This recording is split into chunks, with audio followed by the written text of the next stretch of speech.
Hi there everybody, it's UK independent demonstrator Halsey here from slimandstylish.com. Thank you for joining me today. Today I'm playing with one of my favourite stamp sets, which is this little piggy. This appeared in the annual catalogue 3 years ago, so it's been around a bit, but it's getting a bit forgotten. Not many people are using it now because of all the new stuff, and it is still one of my favourites, so I thought I would play with that today. And I have made this really cute notelet. But what I love about this is the pig. So I want to try and bring this up to the light as best as I can, and hopefully you can see how sparkly and how glittery he is. And he's kind of enamelly, he's quite hard, and he's sort of got this 3D effect going on. It's like perhaps if you'd have stuck one of those glittery stickers on it instead. So I'm going to show you how I've put him together and how I've made him. So for this effect, you're going to need your Stamparatus. I've got mine just here. And you need your grid paper for this. You can get grid paper for your Stamparatus from the Stampin' Up store. So you can get it from slimandstylish.com. Go to the header, click buy. And there's a section on the side that says Stamparatus. And you can get all your accessories for your Stamparatus there. And it will include a pad of grid paper. So I'm just using the one stamp for this, and I'm going to pop him in the corner. So I'm going to put the magnets around him so it keeps the paper still. Okay. Pick him up. Now the best trick I can tell you with this is to use your stamp case. So you pop your stamp case down, and this then gives a nice stamping base here. If you haven't got your stamp case, this goes all the way to the bottom and it's on an edge. You want to keep it flat so that you can ink it up. So the best thing is to put your stamping case against your Stamparatus, and that's a nice firm base for you there. You want to use StazOn ink for this effect. So I'm going to ink that up.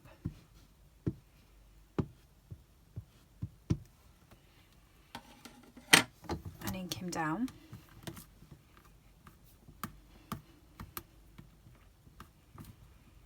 And I'm going to do him twice. So even though that looks fine to me and it's stamped quite well, I'm just going to do him twice because I want it to be extra bold.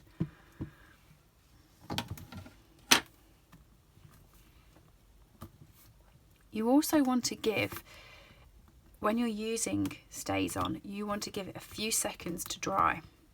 It's not like Memento, it does need a bit of time to dry. So while I'm doing that, I'm going to play with the, this is the StazOn remover. StazOn ink on your stamps. Let me take this off for a second and show you. Once you've used it, it leaves your stamps pretty dark and pretty messy. And even when you go and wipe them with the cleaner or with chamois or whatever you try, it still leaves it quite dark. The StazOn remover, and it StazOn cleaner, and you can get it from my store as well. You just run this over the image, grab your chamois, you see it starts to take it off and it makes it all completely clean and new again.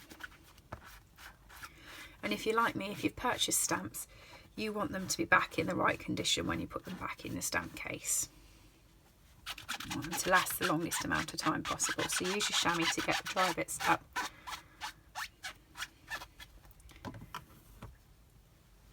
And that's the best way that I can say of cleaning your StazOn stamps, because it can be very messy. And you know, if you're stamping with StazOn onto glass and onto plates, it doesn't come off. So you do need to make sure that you get it off your stamps because you want to keep them in good condition.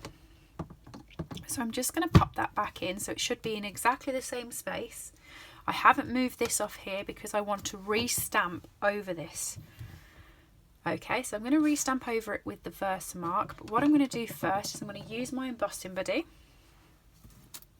I'm going to just remove my fingerprints off here. So the embossing buddy removes the static that's on the card, so that when you come over it, that's why you want your grid paper. So if you do move your backing card, you know exactly where it started. So I know that it was in line, both there and there. So when you come to emboss, if you've got your fingerprints on here, the embossing powder will stick to it with the static. So using your embossing buddy removes the static and takes all that out, so you get a nice clean image. So you want to use your Versamark, and again I'm going to just stamp it twice. So I'm going to go down once, open it and stamp it twice, because I don't want to miss any. I want the whole thing covered.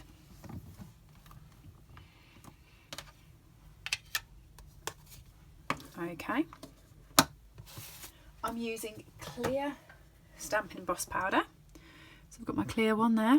I'm going to take this out, very careful not to get my fingerprints on there after using my embossing buddy, and I'll cover it with the embossing powder.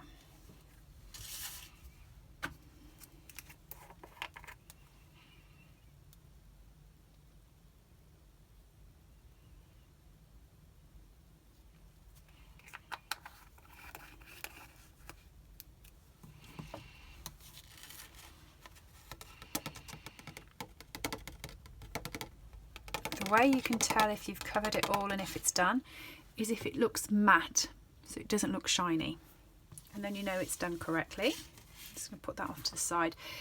If you are using embossing powder, be really careful with where it goes. Trust me, if you spill it, it travels for miles. So I'm just going to pop him onto a block. I like having them on a solid surface when I'm doing the heat embossing, and I've got my embossing tool here. If you do have me on sound, turn me down, because it is going to be a little bit loud.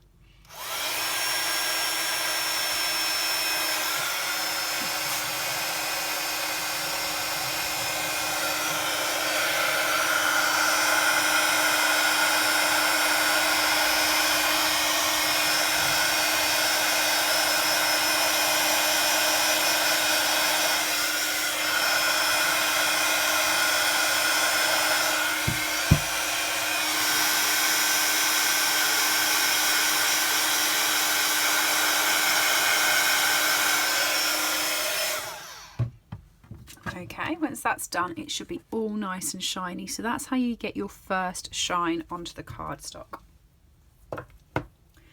Next, I'm going to be using my Marvelous Wonderful blends. I have Petal Pink Dark, Petal Pink Light and the Seafoam. I'm also just noticing that I actually had more blends on this, so I'm going to grab those in a second, but I'm going to start off with this. And I'm going to go over his ears with the dark Petal Pink first. What's great about once you've heat embossed it is it does give you some lines. It's very hard to go out of them because they're raised, so it's a lot easier when you colour him. Get his little trotters. I'm going to go over his ears a couple of times so he's very dark, and then I'm going to come down his back, but I'm going to come down his back lightly. So he only has one layer of the dark on his back, but he has several layers of dark on his ears, and that will be then a lot darker when I go over it with the light blend. So I'm just going to blend him all in.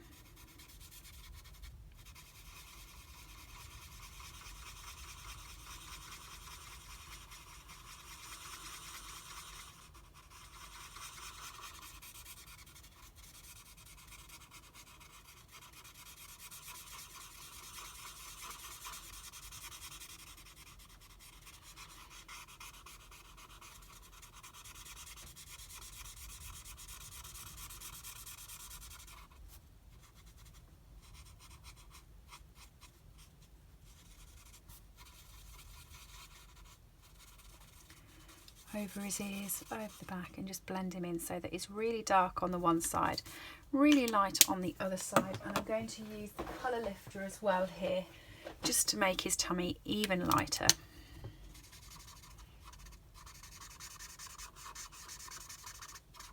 So he's really blended and shaded. Hopefully you can see that. The flower, I'm going to use Granny Apple Green and Flirty Flamingo Dark. And I'm just going to colour those in.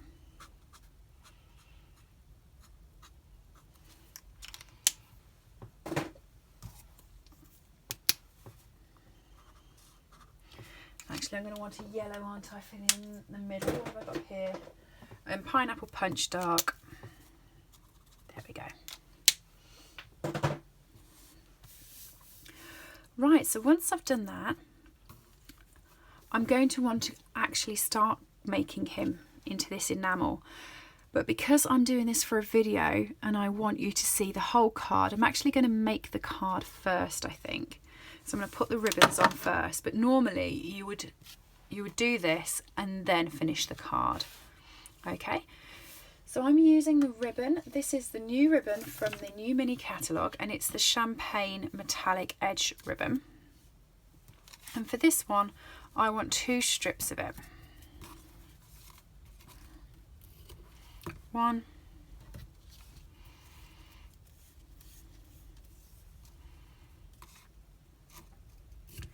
2.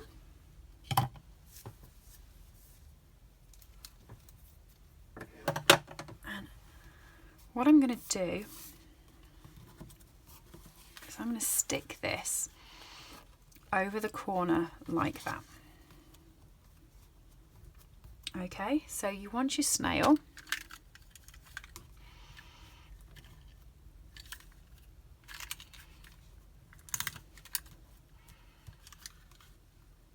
There's the one piece.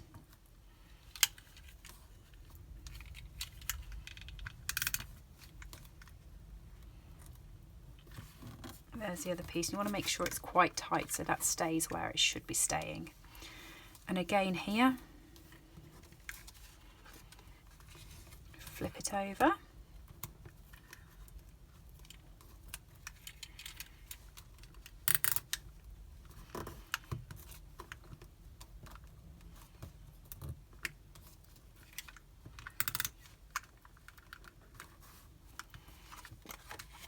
And there we go.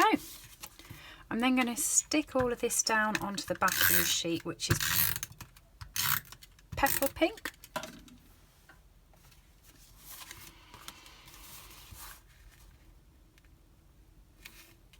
Like that. I haven't stuck it down there, I missed that bit, so I'm just going to use some Tombow to get in there. Stick that corner down.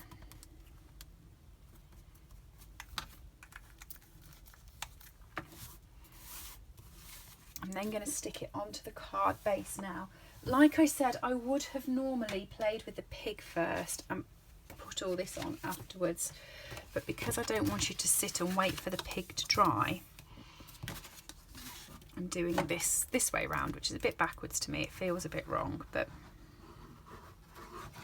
there we go. We'll finish making the card and then show you how to actually get it all looking nice.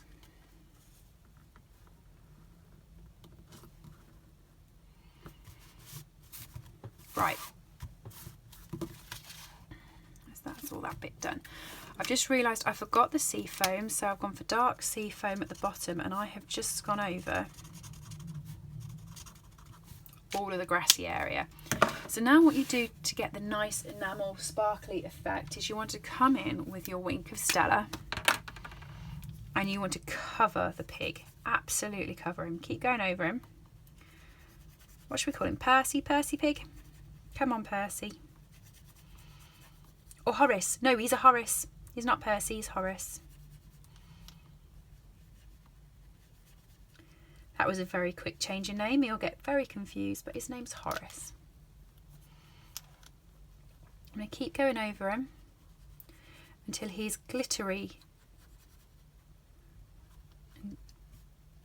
I mean, it's glittery anyway because I've already put one layer over him, but I want loads of layers over him. So give it a few seconds and we'll go again. Let's move it all around. Get the bottom as well. We want so much glitter on him.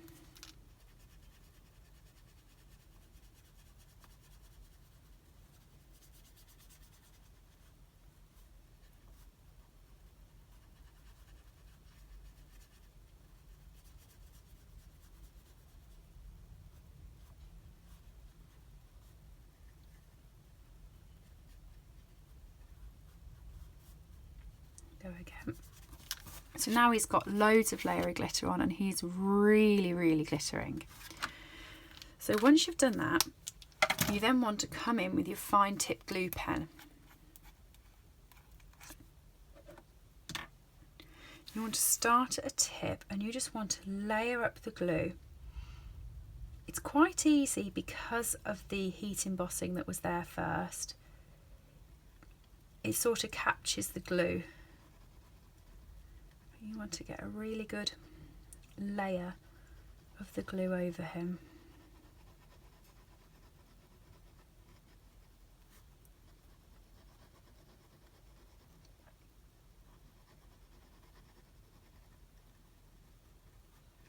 Don't worry if you get little dots, you can sort those out. So the fine tip glue does have little air bubbles in it. You don't want them to appear on this because it's not going to give you a good image when it's set. So you want it to stay shiny, you don't want all those little bubbles in them. But there's a way to get rid of them.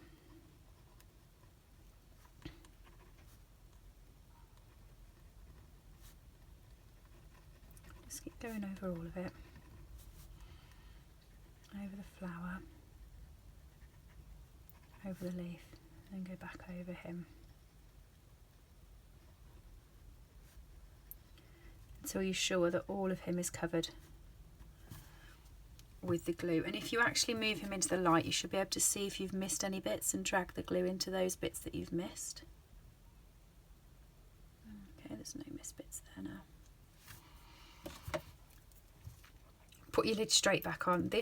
If this dries without it going back into the pin, it is a nightmare to sort it out. And then you want your paper piercing tool. So using your paper piercing tool, if you look at him, you should be able to see that up at his ear I've got a few of those bubbles I was telling you about. Just pop them and then just separate it back in. There's a few there. All done. It's like those adverts that do icing the cookies.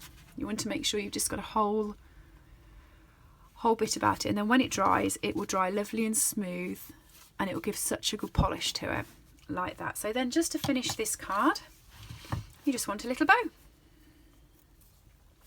Like I said, I would actually do that before you apply it to the card. So I'll do it on the base before putting the backing on, the ribbon on, or anything else. But it will take now an hour or so to dry. So you want to now put that on the side and leave it. Let it dry. You don't want to touch it or anything because you're going to ruin the shine. You're going to make it matte. And I knew that none of you wanted to sit there for an hour watching the glue dry. Well, I'm pretty positive no one did. So I'm just going to stick the ribbon on there and put him on the side, and there'll be a finished picture of him on my blog and at the end of this video. If you liked this, you can purchase the set, the fine tip glue pen and the Wink of Stella from my store, as well as all the blends and everything else. Just go to slimandstylish.com, go up to the header and click buy. The stamp set is called This Little Piggy. And if you're purchasing anything from my store, don't forget to use my host code, as I will send you a thank you gift for purchasing from me. I hope you enjoyed that. Just think, you can use this technique on any of the stamps you've now got. Glittery, gluey fun. Enjoy. Bye.